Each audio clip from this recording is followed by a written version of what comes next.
हवा में उड़ता जंगल। मधुपुर गांव बहुत ही पिछड़ा और गरीब गांव था, जहां के निवासी आज भी मिट्टी की मढ़ई में रहते थे। गांव में एक बहुत घना जंगल था, जहां पेड़ पौधे, फूल, शुद्ध हवा थी। पूरा गांव लकड़ी, दातून, हाथ पंखा और घास की वस्तुएं वगैरह बेचकर गुजर बसर चला रहे थे। अजी, तुमने क्या सोचा है? इस बार हमारी इमिलिया 8 साल की हो जाएगी। उसका स्कूल में दाखिला दिलवाना है और अब घर में बिजली भी लगवा लो। रात में घर में इतनी घमस मचती है कि नींद नहीं पड़ती। सरिता की बात सुनकर लखन गरीबी से झुंझलाकर गरमाए मिजाज में झगड़ पड़ता है। सरिता, तुम ये सारी बातें खाना परोसने के बाद ही क्यों लेकर चालू हो जाती हो? अरे सारा दिन मर्द घर से बाहर धूप में गर्मी में कमाने जाता है। इमली के दाखिले की चिंता मुझको भी है, लेकिन तुम्हें पता तो है कि एक स्कूल है जो कि मुखिया ने बनवा रखा है। स्कूल की फीस इतनी ज्यादा है कि गरीब आदमी भर भी नहीं सकता। और बची बात बिजली लगवाने की, तो किवाड़ खुला छोड़ दिया करो। गांव में कितना घना जंगल है, रात भर बर्फ जितनी ठंडी हवा चलती है। लखन की बात सुनकर सरिता मुंह फुला लेती है। जाओ जी, हटो, मेरे तो करम फूट गए। तुम जैसे आदमी से शादी करके सारे ठाट तो वो मुखिया इन भोग रही है। फर्स्ट क्लास एयर कंडीशनर की हवा खाती है और मखमल के गद्दे पर सोती। मैं तो सारी जिंदगी मिट्टी का चूल्हा फूकते हुए, बर्तन मांजते, खाना बनाते मर जाऊंगी। हाँ। दरअसल मुखिया को छोड़कर गांव में सबके परिवार गरीब तबके के थे। गरीब परिवार में सारे झमेले की जड़ पैसे की तंगी थी, क्योंकि गाँव में कोई रोजगार नहीं था। ज्यादातर हिस्से में जंगल ही जंगल फैला था, लेकिन कभी कोई भी परिवार उस जंगल के रहते अपने घर में भूखे पेट नहीं सोता था। वो जंगल सबको भोजन देकर तृप्त करते थे। तड़के सुबह होते ही 50 साल की गोदावरी चंपा सरिता का किवाड़ बजाती है। अरे ओ सरिता, ओ चंपा, अरे जल्दी से दोनों लिगाई आ जाओ। सूरज की किरण फूटने से पहले पीपल में जल चढ़ाना है, आज शनिवार है। जी जी, बस आ गई काकी। उन तीनों के साथ हर घर की नई नवेली घूंघट ताने हाथों में जल की लुटिया फूलों की डलिया लेकर जंगल में आ जाती है, जहां एक विशाल पीपल और बरगद का पेड़ था, जो कि पिछले 2-3 पुश्तों से जस का तस खड़ा था। गांव वालों की ऐसी मान्यता थी कि उसमें देवता का वास है, इसीलिए सब लोग हर दिन, खास करके शनिवार के दिन, जल चढ़ाते थे। सही है, किरण फूटने से पहले जल चढ़ गया, तब जाकर सूरज निकला है। तभी जंगल के सारे पेड़ पौधे झमाझम झूम झूम कर ठंडी हवा देने लगते हैं। आहा, एकदम बर्फ जितनी शीतल बयार चल रही है। मेरा तो कभी कभी जिया करता है सरिता चंपा कि इसी घने जंगल में कुटिया बना लो और यहीं खटिया बिछाकर नींद पूरी कर लूं। अरे काकी, हम गरीब गांव वाली तो इस जंगल के शरणागत हैं। यही तो हमारी एकमात्र सहारा है। अगर ये जंगल नहीं होता तो हमारे बाल बच्चे बगैर खाए खाए मर जाते। हाँ, सच में, ईंधन से लेकर जड़ी बूटी, दवाई, सब चीज की पूर्ति जंगल से ही तो होती है। कुछ देर इसी तरह सारी महिलाएं ठंडी हवा खाकर ईंधन के लिए पेड़ से झाड़े, सूखे पत्ते इकट्ठा करके ईंधन जलाने के लिए ले जाती। इस तरह समय गुजर रहा था। फिर एक दिन, सत्यकाम, जल्दी से आजा, जंगल से चंदन की लकड़ी काटने जाना है आज। अरे आया भाई आया, बस 2 घूंट चाय तो पी लेने दो। चलता हूँ चंपा। अजी, गर्मा गर्म रोटी बना दी है, खाकर तो जाओ। पता नहीं लकड़ी काट कर जंगल से कब लौटोगी कब नहीं। अरे चंपा, कितनी बार कहा है, जाते वक्त टोक मत मारा कर, काम बिगड़ जाता है बनता हुआ। चंदन की लकड़ी काटनी है। अगले गांव के जमींदार जी ने चंदन की लकड़ी मांगी है, 50 किलो। थोड़ी कमाई धमाई हो जाएगी। हाँ, मगर देख कर काटना जी, कोई जिंदा पेड़ मत काट देना भूल चूक से। अरे इतना बावला थोड़ी हूँ, मालूम है मुझको भी, पेड़ों में भी जान होती है। फिर लखन, सत्यकाम कुल्हाड़ी लेकर कड़ी धूप में जंगल आ जाते हैं। तभी एक चिड़िया खून से लथपथ करहाती गिरती है। हे भगवान, पता नहीं किस शिकारी ने इस गौरैया को मार गिराया है। तभी एक शहरी आदमी जाल में बहुत सारी घायल पंछियों को लेके आता है। उसके हाथों में बंदूक देखकर दोनों गांव वाले बौखला जाते हैं। अरे ओ शहरी बाबू, तुम लोगों के सीने में दिल होता है कि पत्थर? इस गौरैया को नुकसान पहुंचाकर तुम्हें क्या मिल गया? अरे तुम 2 कौड़ी के गरीब लकड़हारे होते कौन हो? ये सारा का सारा जंगल मैंने खरीद लिया है, इसलिए अब यहाँ के पेड़ पौधे जानवर सब मेरे हैं। जंगल खरीद लिया है? लेकिन ये जंगल आपको बेचा किसने? ये जंगल हम गांव के निवासियों की धरोहर है। तभी मुखिया जंगल में आकर दादागिरी झाड़ता है। मैंने बेचा है ये जंगल मेरे बाप दादा का है।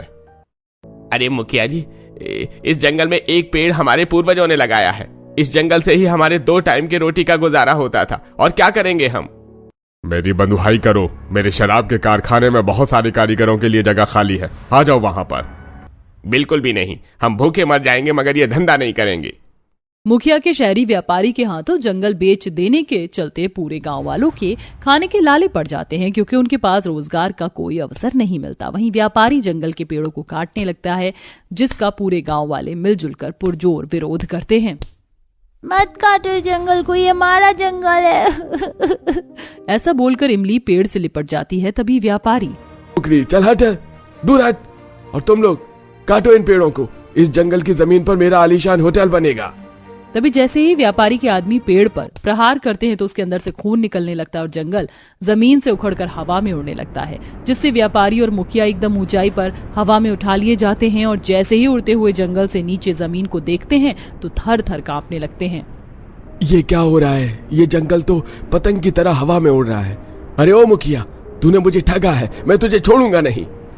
अरे बाबू साहब, मैंने आपके साथ कोई घपला नहीं किया। मुझको तो खुद को मालूम नहीं है कि इस जंगल हवा में कैसे उड़ रहा है। तब जंगल के सबसे पुराने पेड़ में से एक सुनहरी रोशनी निकलती है और पेड़ की आंख, नाक, मुंह लग जाता है। तुम लोगों ने मेरे शिशुवत पेड़ों को काट डाला, उसी का पाप तुम्हारे प्राणों के सिर पड़ा है। एकदम से जादुई उड़ते जंगल में हवा के तेज झोंके के साथ ऐसा आंधी तूफान आता है कि दोनों मुखिया और व्यापारी इतनी फीट ऊंचाई से नीचे गिर जाते हैं और हवा में उड़ता जंगल पहले के जमीन के भूभाग पर स्थित हो जाता है। माँ, पिताजी देखो, हमारा जंगल फिर से जमीन पर आ गया है। गांव वालों, तुम लोगों ने इस जंगल की पूजा आस्था की है, ये जंगल सदैव तुम्हारा रहेगा। एक बार फिर गांव के निवासी खुशहाल जिंदगी जीने लगते हैं और जंगल का सदुपयोग करके भरण पोषण करते हैं। लेकिन एक दिन गांव में बहुत प्रचंड तूफान आता है, जिसमें सबके घर नष्ट हो जाते हैं। पूरा गांव विलाप करने लगता है। पता नहीं कौन से पाप अपराधों की ताड़ना ईश्वर ने हमको दी है, जो हमारी मड़ई उजड़ गई। सबसे बड़ी दुविधा तो यह है काकी, इतनी भयंकर गर्मी में हम सब लोग अब कैसे रहेंगे? पूरा परिवार हताश परेशान होकर उस जादुई उड़ते हुए जंगल में आते हैं और व्यथा बताते हैं। हे वृक्ष देवता, हम गरीब गांव वालों का सिर छुपाने का आधार हमसे छीन गया। अब हम कहाँ जाएं? आप बताइए। तभी एकदम से जंगल में एक विशाल रोशनी प्रकाशमान होती है और देखते ही देखते प्रत्येक पेड़ों पर गांव के निवासियों के लिए मजबूत टिकाऊ घर बन जाता है, जहां तक पहुंचाने के लिए सीढ़ियां भी जा रही थी। और एक भविष्यवाणी हुई। गांव वालों, आज से ये जादू उड़ता हुआ जंगल सदा के लिए तुम लोगों का है। मैंने वर्षों पहले तुम्हारे पुरखों के साथ वाचा बांधी थी कि जब तुम पर दुख पड़ेगा तो मैं तुम्हें बंधुआई से निकालूंगा। आज से ये जंगल गर्मी के मौसम में जादुई उड़ता हुआ जंगल रहेगा। इतने के साथ गांव के सारे गरीब निवासी हाथों हाथ जादुई उड़ते जंगल के साथ उठा लिए जाते हैं और सब अपने अपने भिन्न भिन्न प्रकार के पेड़ वाले घरों में जाते हैं, जहां बहुत ठंडक थी। इस बांस के पेड़ वाले घर में कितनी ठंडक है। सचमुच प्रकृति कभी मानव का साथ नहीं छोड़ती है। अरे वाह अम्मा, बाबूजी देखो, हमारा उड़ता हुआ जादुई जंगल वाला घर कितना सुंदर है और यहाँ पर पंछियों ने घोंसले बनाए हुए हैं। मुझे तो बहुत जोरों की भूख लगी है, काश कि कुछ खाने को मिल जाता। बड़े जोर की भूख लगी है। सोनू के इतना कहते ही उसके सामने स्वादिष्ट भोजन हाजिर हो जाता है, जिससे पूरा भूखा परिवार पेट भरकर खाते हैं। और उस दिन सारे गरीब निवासी जादुई उड़ते जंगल गांव में चैन सुकून भरी नींद सोते हैं। अरे आपने तो मुझे सच में गुजराती खाने की याद दिला दी। थोड़ा अलग है लेकिन बिल्कुल गुजराती खाने वाली वाइब आ रही है। जब से गुजरात छोड़कर हम शहर में आए थे तब से हमेशा अपने गुजराती खाने को याद करते थे। अब तो मुझे खाना बनाना ज्यादा अच्छा आता नहीं है, तो कभी कभार ऑनलाइन ऑर्डर कर लिया करता हूँ। लेकिन जो स्वाद आपकी तीखी सब्जी और साथ में मीठी रोटी में है ना, वो तो किसी में भी नहीं है। जब मैंने पहली बार सुना कि आप तीखी सब्जी के साथ मीठी रोटी देती हैं तो मेरी तो हंसी निकल गई थी।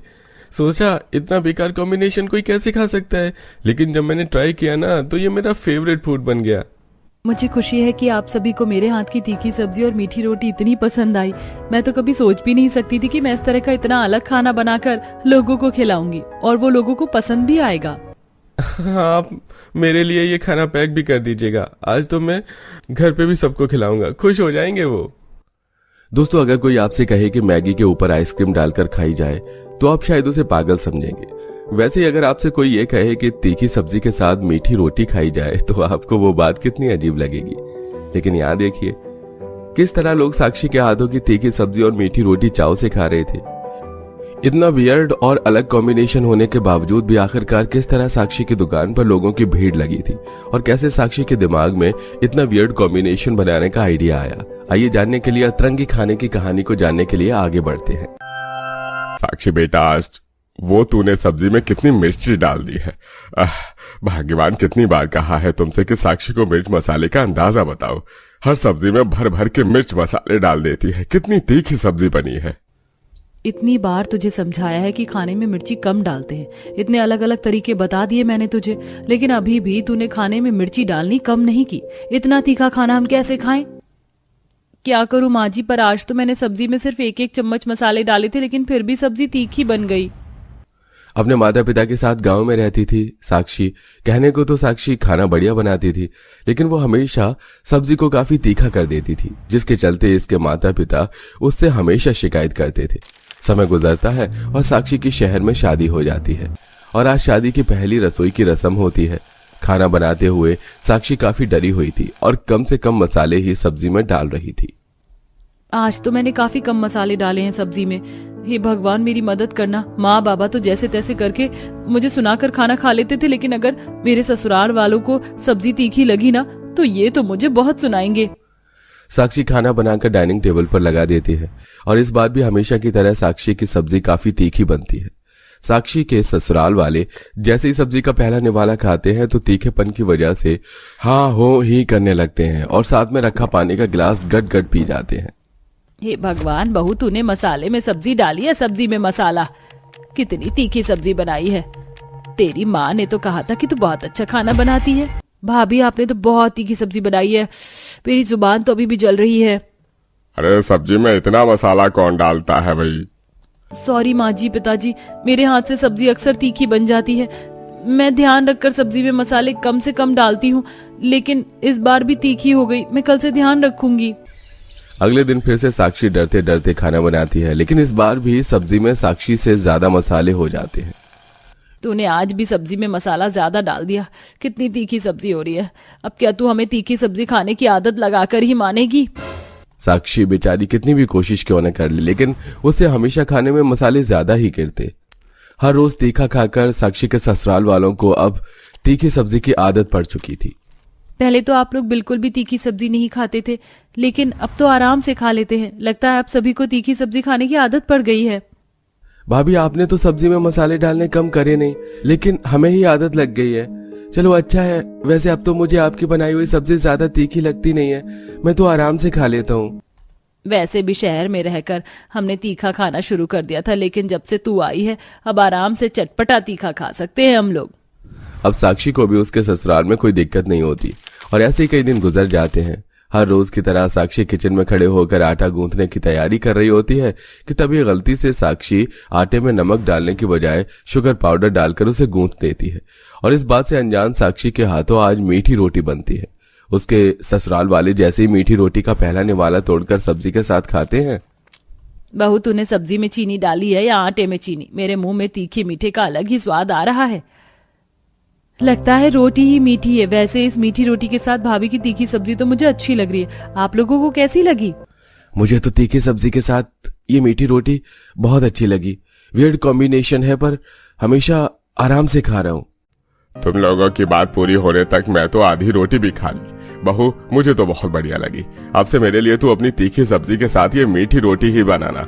ज्यादा तीखा भी नहीं लग रहा है और स्वाद भी अच्छा आ रहा है। ये पहली बार था कि मुझसे कोई गलती हुई है और मेरी गलती सभी को इतनी पसंद आई। धन्यवाद भगवान आपका, वरना मुझे तो लगा कि आज तो मेरी खैर नहीं। साक्षी हर रोज तीखी चटपटी सब्जी बनाने के साथ साथ अपने ससुराल वालों के लिए मीठी रोटी बनाने लगती है। सुनने में तो तीखी सब्जी के साथ मीठी रोटी खाना काफी अजीब लगता है, लेकिन ये अजीब कॉम्बिनेशन साक्षी के ससुराल वालों को काफी ज्यादा पसंद आता है। भाभी, आपको पता है, जब से आपने तीखी सब्जी के साथ ये मीठी रोटी बनाना शुरू किया है, तब से हम लोगों ने बाहर की मुख्य चीज खाने में भी कितनी बंद कर दी है। वरना हम सब मीठा खाने के लिए काफी ज्यादा शौकीन हैं। अब खाने के साथ मीठा भी हो जाता है और बॉडी में ज्यादा शुगर भी नहीं होता। साक्षी, मैं तो कह रहा हूँ कि आज तुम तीखी चटपटी पालक पनीर की सब्जी के साथ मीठी रोटी बनाना। काफी समय हो गया पालक पनीर खाए हुए। ऐसे ही काफी समय गुजर जाता है और साक्षी की नंद आरती अपनी कॉलेज टीचर के साथ घर आती है। माँ भाभी इनसे मिलिए, ये मेरी कॉलेज टीचर हैं, ये मुझे हमारी सोसाइटी के बाहर मिल गई थी तो मैं अपने घर ले आई। भाभी आप जल्दी से टीचर के लिए खाना लगा दीजिए। आरती की टीचर मनोरमा जैसे ही सुषमा की बनाई हुई सब्जी के साथ मीठी रोटी खाती है तो उसे वो काफी ज्यादा पसंद आती है। साक्षी जी आप क्या गुजरात की रहने वाली हैं? नहीं, मैं तो गांव की रहने वाली हूँ, मैं तो कभी गुजरात गई भी नहीं। मुझे खाना खिलाया है ना, उसे खाकर तो मुझे अपने गुजरात की याद आ गई। पता है गुजरात में इसी तरह का खाना मिलता है, लेकिन जब से मैं नौकरी के चलते यहाँ आई तब से अपने विचार का खाना काफी मिस कर रही हूँ। आप तो काफी अच्छा खाना बनाती हैं, बिल्कुल गुजरात जैसा, और हमारे शहर में कहीं पर भी ऐसा खाना नहीं मिलता। आप अपना क्लाउड किचन क्यों नहीं ओपन कर लेती? आजकल तो हर एक औरत अपना क्लाउड किचन ओपन कर रही है। किसी को आपके हाथ का खाना पसंद आए या ना आए, लेकिन मुझे तो काफी पसंद आया है, और आई एम श्योर इस शहर में रहने वाले गुजराती लोगों को भी आपके हाथ का खाना काफी पसंद आएगा। भाभी वैसे टीचर भी कह तो सही रही हैं, घर के काम के बाद आपके पास कितना ज्यादा समय बचता है, तो आप इसमें ये काम शुरू क्यों नहीं कर देती? मैं इसमें आपकी मदद करूंगी। अपनी नंद और उसके टीचर की बात सुनकर साक्षी को भी अब काफी अच्छा लगता है और अब वो भी इस काम को शुरू करने का फैसला लेती है। अपनी नंद की मदद से ऑनलाइन अपना क्लाउड किचन ओपन करती है और कुछ कस्टमर को तीखी सब्जी और मीठी रोटी बनाकर भेजती है, जिनके रिव्यू देख दोनों नंद भाभी काफी खुश होती हैं। भाभी इस कस्टमर ने कितना अच्छा कमेंट किया, जरा ये कमेंट तो देखिए, लोग आपको 5 में से 5 रेटिंग दे रहे हैं। कभी सोचा भी नहीं था कि मैं अपनी जिंदगी में कुछ ऐसा काम करूंगी। थैंक यू आरती, अगर तुम मेरी मदद ना करती तो शायद ऐसा कभी नहीं हो पाता। साक्षी का अब आधे से ज्यादा दिन लोगों के लिए ऑनलाइन तीखी सब्जी और मीठी रोटी के ऑर्डर बनाने में ही निकल जाता था। जल्दी साक्षी अपने इस ऑनलाइन काम से इतने सारे पैसे जोड़ लेती है कि अब वो अपने ऑनलाइन काम के साथ साथ घर के पास ही दुकान खोलते हैं, जिसमें वो अब तीखी सब्जी और मीठी रोटी बनाकर लोगों को बेचते हैं और आसपास के लोगों को भी ये कॉम्बिनेशन काफी ज्यादा पसंद आता है। देखा भाभी किस तरह लोगों को आपके हाथ की तीखी सब्जी और ये मीठी रोटी इतनी पसंद आ रही है। देखना जल्द ही एक छोटी सी दुकान को बड़े से होटल में बदलने का समय नहीं लगेगा। तुम सही कह रही हो आरती, जो चीज मैंने कभी सपने में भी नहीं सोची थी अब वो हकीकत बन रही है। तुम देखना मैं और भी कई तरह की अलग अलग सब्जियां बनाऊंगी और इस मीठी रोटी को भी और भी अलग अलग तरीके से बनाऊंगी। समय बीतने के साथ साथ अब साक्षी की तीखी सब्जी और मीठी रोटी का एक कॉम्बिनेशन पूरे शहर में काफी फेमस होता है। ऑनलाइन कस्टमर के साथ साथ साक्षी के ऑफलाइन कस्टमर भी बढ़ने लगते हैं। वहीं दूसरी तरफ साक्षी अब अपनी तीखी सब्जी और मीठी रोटी के इस काम को आगे बढ़ाती है।